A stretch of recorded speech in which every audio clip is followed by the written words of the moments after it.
प्रिय दर्शकों या श्रोताओं, ये जीवन वीथिका के नाम से एक सीरीज़ शुरू हो रही है जिसमें मैं डॉक्टर आनंद प्रदीक्षित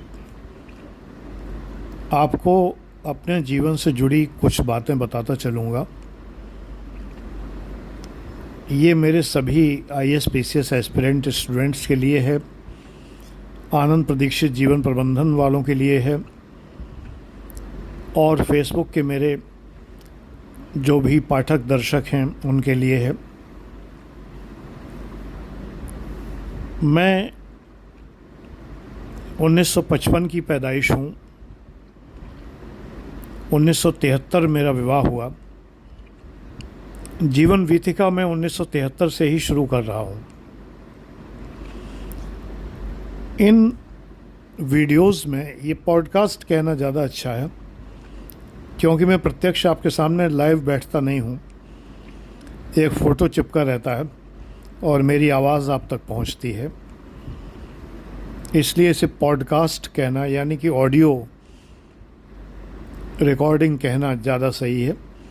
वीथिका का मतलब होता है गलियाँ। जीवन वीथिका यानी जीवन की गलियाँ, स्ट्रीट्स ऑफ लाइफ। तो 1973 में मई के महीने में मेरा विवाह हुआ था। जून में मैं इलाहाबाद गया एडमिशन के लिए। विवाह के साल मैंने BSc पास किया था और ईश्वर की कृपा से यूनिवर्सिटी टॉप किया था। जनता महाविद्यालय बकेवर में मैं पढ़ता था, तो नेचुरली कॉलेज टॉपर तो था ही था। कॉलेज में आज भी मेरा नाम लिखा हुआ है सम्मान पट पर, विश्वविद्यालय टॉपर के रूप में। असली बात यह है कि मुझे टॉप करने की हैबिट रही है, एक आदत रही है। नशा तो नहीं रहा है, एक आदत रही है कि मैं सदैव सभी कक्षाओं में टॉप करता रहा हूँ। उसका कारण जो है वो अगर आप लोग समझ लेंगे तो आप भी टॉप करेंगे। उसका कारण ये है कि मैंने सदैव पाठ्य पुस्तकें पढ़ी, गाइड बुक्स नहीं पढ़ी, कुंजियाँ नहीं पढ़ी, पाठ्य पुस्तकें पढ़ी यानी टेक्स्ट बुक्स पढ़ी। उनसे मैंने नोट्स बनाए, रिवीजन किया, पूरा सिलेबस कंप्लीट किया, यानी SBBNR फार्मूला मैंने सदैव अपनाया। S for syllabus, B for books, अगला B for back year papers, N for notes और R फॉर रिवीजन, SBBNR। इस सूत्र से ही मैंने सदैव पढ़ाई की, चाहे कक्षा 5 की हो और चाहे MSc की हो या PCS में 4 बार सेलेक्ट हुआ, PCS की पढ़ाई हो। IAS की उम्र निकल गई थी तब मैंने सिविल सर्विसेज के लिए सोचा, तो PCS में ही मैं बैठा था। वो कहानी आगे आएगी। अभी तो मैं 1973 पर हूँ। जून के महीने में मैं माताजी के साथ इलाहाबाद पहुँचा। रात के 12 बजे मेरी ट्रेन पहुँची इलाहाबाद। मैं प्रयागराज नहीं कहूँगा क्योंकि मैंने स्टेशन पर इलाहाबाद लिखा देखा, विश्वविद्यालय में इलाहाबाद लिखा देखा, हर जगह इलाहाबाद लिखा देखा। प्रयागराज तो ये अब हुआ है, मेरा वाला तो इलाहाबाद ही है, तो मैं इलाहाबाद ही कहूँगा। इस पर आपत्ति ना कीजिए क्योंकि मेरे ज़माने में वो इलाहाबाद था जब तक मैं वहाँ रहा हूँ। 1973 से 79 तक मैं वहाँ रहा और तब तक वो इलाहाबाद ही था। तो मेरे मस्तिष्क में जो शब्द बसा हुआ है वो इलाहाबाद है। इसका किसी धर्म जाति से संबंध नहीं है, बस जो शब्द था वो था। तो तब इलाहाबाद था, तो इलाहाबाद ही मेरे मस्तिष्क में आता है और कोई नाम मेरे मस्तिष्क में नहीं आ सकता। प्रयाग तो एक रेलवे स्टेशन हुआ करता था, प्रयाग स्टेशन, उससे मेरा कोई वास्ता नहीं था। तो जब मैं रात के 12 बजे इलाहाबाद की ज़मीन पर मैंने पैर रखे तो मुझे उस जून की भयानक गर्मी में भी शीतलता का एहसास हुआ। ऐसा महसूस हुआ जैसे कि मैं एक और माँ की गोद में आ गया हूँ। माँ के साथ में गया था पिता मेरे साथ नहीं गए थे, मेरी माँ मेरे साथ गई थी एडमिशन कराने। तो मुझे लगा जैसे कि कोई दूसरी माँ हो, मौसी कह सकते हैं आप। उस शहर ने मुझे ऐसी फीलिंग दी जैसे मेरी एक और माँ मुझे मिल गई हो। इतना अच्छा लगा रेलवे प्लेटफॉर्म पर उतरकर। सबसे पहले उतरकर मैंने चाय पी। उस समय जो पेस्ट्री मिला करती थी, फ्रूट केक, वो फ्रूट केक के 2 पीस लिए, मुझे अभी भी याद है। फिर उसके बाद मैं रिक्शा किया। मेरी मौसी की लड़की, काफ़ी दूर का रिश्ता है उनसे, अब तो वो इस दुनिया में नहीं है, ईश्वर उन्हें शांति दे। तब मैं उनके घर गया क्योंकि उन्होंने और जीजा जी ने मुझे आमंत्रित किया था कि इलाहाबाद में आए तो मेरे घर रहकर पढ़ें। तो उनके घर के लिए कटरा में वो लोग रहते थे, उनके घर के लिए मैंने रिक्शा किया। और आज जैसी ग्लोबल वार्मिंग नहीं थी, जून का महीना भले ही था, लेकिन रास्ते में बड़ी अच्छी हवा लग रही थी। छुटपुट बादल भी आसमान में छाए हुए थे और मैं बड़ा खुश इलाहाबाद की गलियों में, इलाहाबाद की सड़कों पर रिक्शे में अपना भविष्य बनाने के लिए उतर चुका था। आधे घंटे बाद हम लोग कटरा पहुँचे। पत्नी को मैं पीछे छोड़कर आया था, उसकी याद आ रही थी मुझे, क्योंकि मुझे लग रहा था कि जब मैं इलाहाबाद रहने लगूंगा तो पत्नी से कैसे मिल पाऊंगा। लेकिन वो कहानी फिर कभी। अभी तो मैं कटरा पहुंचा। नेत्राम चौराहे से मुड़कर मैं दीदी के घर पहुंचा। उनके यहाँ सब लोग जग रहे थे क्योंकि पत्र पहले ही डाल दिया था कि हम लोग तूफ़ान एक्सप्रेस से आ रहे हैं। तो उन्हें पता था कि 12:30-1 बजे तक ये लोग आएंगे। सारे लोग मेरे स्वागत में जग रहे थे। दीदी और जीजा जी ने मेरा स्वागत किया। बहुत लोग उनके घर में थे। एक 4 कमरे का घर था, एक वरांडा था, बाकी और जो होती हैं चीज़ें वो थीं।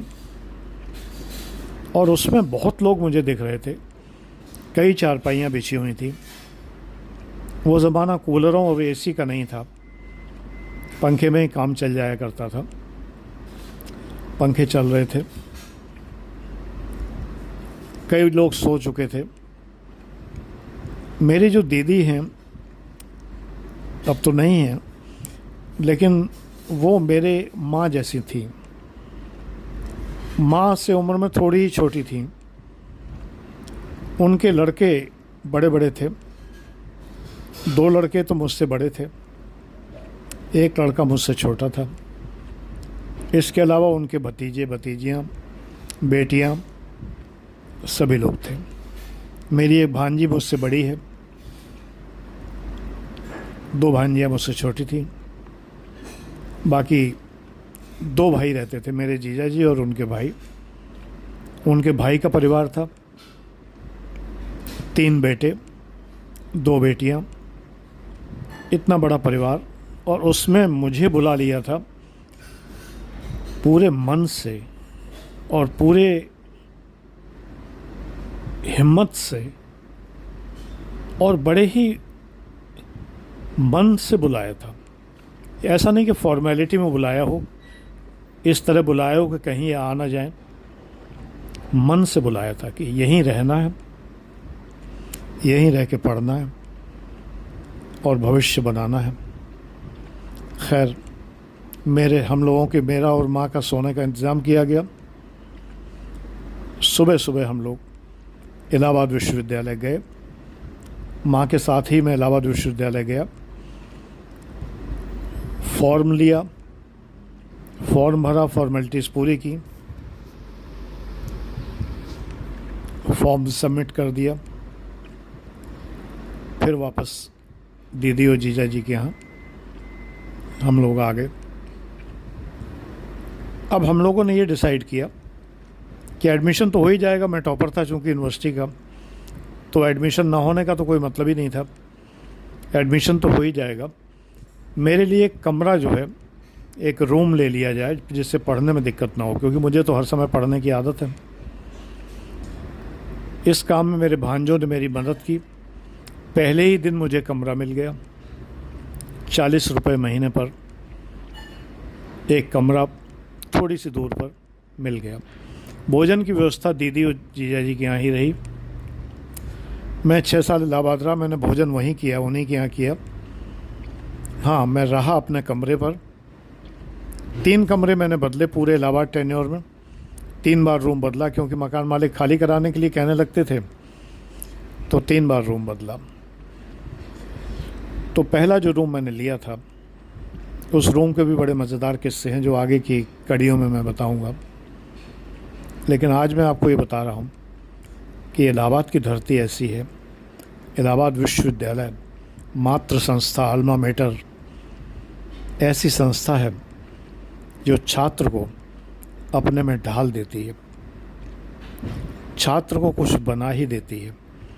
मेरे एक प्रोफेसर कहा करते थे, डॉक्टर कुंज बिहारी, कि इलाहाबाद विश्वविद्यालय में जो आ गया कुछ बन के ही जाएगा, चाहे जिस दिशा में बने, लेकिन कुछ ना कुछ विशेष बन के जाएगा।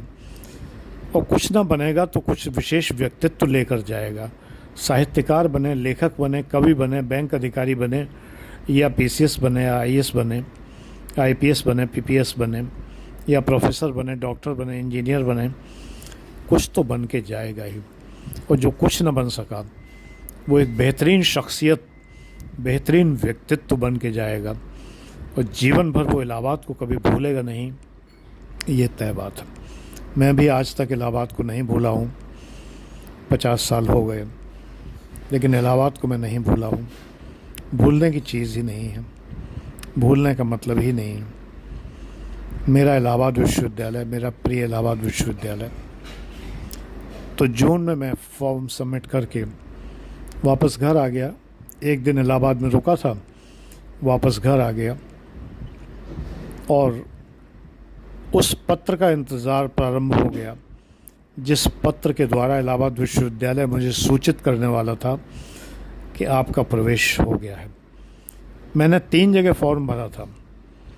मोतीलाल नेहरू इंजीनियरिंग कॉलेज में बीटेक के लिए, वहाँ पर बीई होता था, बीई के लिए, और फिजिक्स में एमएससी के लिए, और केमिस्ट्री में एमएससी के लिए 3 फॉर्म भरे थे। आगे की कहानी अगले एपिसोड में। इन एपिसोड्स में आपको बहुत सा ज्ञान और भी मिलता चलेगा, अभी तो शुरुआत है। आपको बहुत सारा ज्ञान मिलेगा जब मैं घटनाएं सुनाऊंगा, जब मैं बातें बताऊंगा, जब मैं तैयारी के विषय में बताऊंगा, जब मैं माहौल के विषय में बताऊंगा, जब रिलेशंस के विषय में बताऊंगा, तो आपका ज्ञानवर्धन होगा।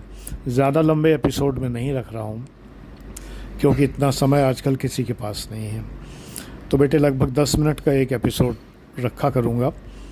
आप लोग देखिए, सुनिए, और इनमें से जो चीज़ें हों आपके अमल करने लायक, जो फॉलो करने लायक, प्रत्येक वीडियो में आपको मिलेगी ज़रूर कोई ना कोई बात फॉलो करने की।